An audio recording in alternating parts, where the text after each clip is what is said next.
It's really a pleasure to be here, and I really appreciate all of you coming here and waiting for so long. It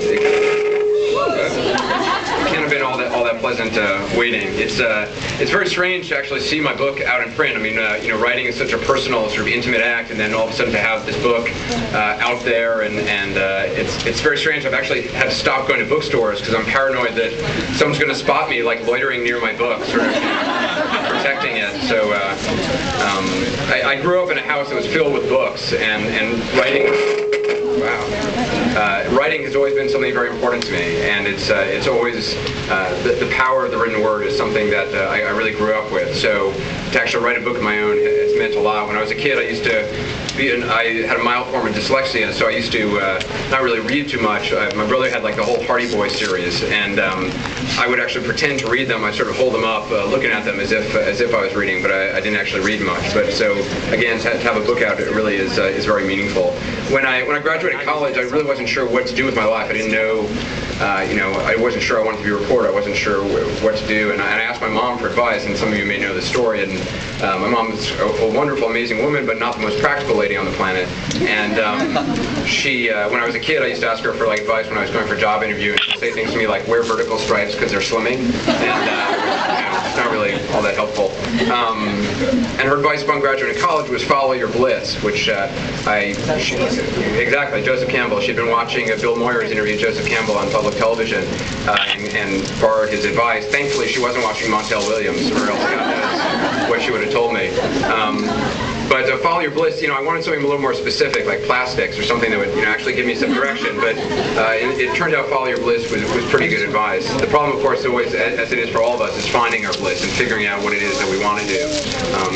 For me, I realized I wanted to be a reporter. I wanted to go and travel places, and I couldn't get an entry-level job at ABC News answering phones, which shows you the value of EL education these days. So a friend of mine made a fake press pass for me on a Macintosh computer, and I borrowed a home video camera, and I just started going to wars, because I figured if I went places that were dangerous and where there weren't many Americans, I could become a reporter, which is a moronic plan, and please don't follow in my footsteps. But I wrote this book really in the wake of Hurricane Katrina. I started it in New Orleans, and for me, it was, I worried that as the floodwaters receded and as the convention center got cleaned up and the Superdome got cleaned up, that people would just forget and move on. And a lot of people in New Orleans were worried that the rest of the country would move on. And I go back there a lot. I was just there last week, and I think a lot of people there feel like the rest of the country has moved on. And so part of writing this book was wanting to sort of pay tribute to the people and the stories that I wasn't able to get on television. The hanging out with police officers in the only daiquiri bar in New Orleans that opened up after Hurricane Katrina, and it was sort of this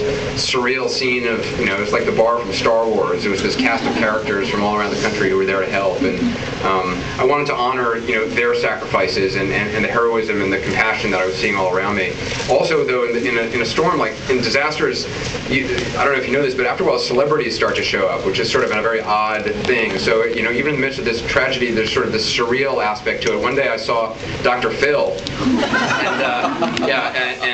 and he had his camera crew and I had my camera crew, and his producer came up to me and said, "Would you like to talk to Dr. Phil?" And I didn't know if she meant like it was an emotional day, so I didn't know if she meant like as a therapist talking to Dr. Phil or actually.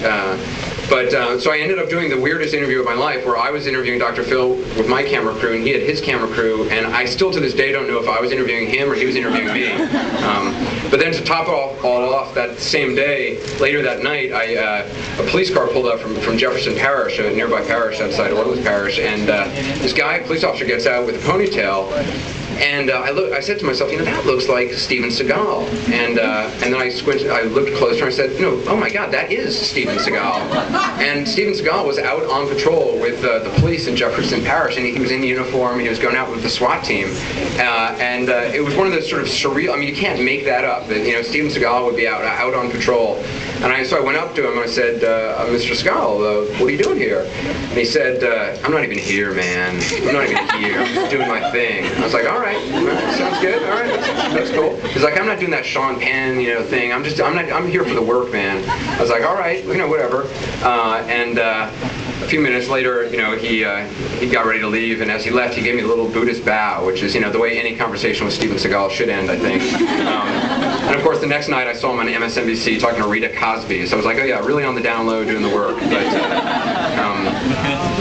This book, I really, in the wake of Katrina, was surrounded by so many sort of memories from my own past. My dad had grown up in Mississippi and had gone to high school in New Orleans, and I found myself at this restaurant, Mary Mahoney's. John Grisham was raising money to rebuild the Gulf, and so he said, why don't we go to this Mary Mahoney's? They're trying to rebuild. They've been destroyed. It's about a month after the storm. And I walked in, and Grisham wasn't there yet, and the owner, Bob Mahoney, came out and said, Anderson, welcome back. And I said, what do you mean, welcome back? I've never been here before. And he said, no, you were here in 1976 with your father, and you just come from the water slide park, and you came and you sat at this table, and he showed me the round table where we had eaten. And of course, as soon as he said it, all the memories of it came rushing back, and there were so many instances like that in New Orleans in those days. And so for me, it was a real realization that the past never really does go away. It really is, it informs the present, and it surrounds the present, and affects how we see it. And so that's, again, sort of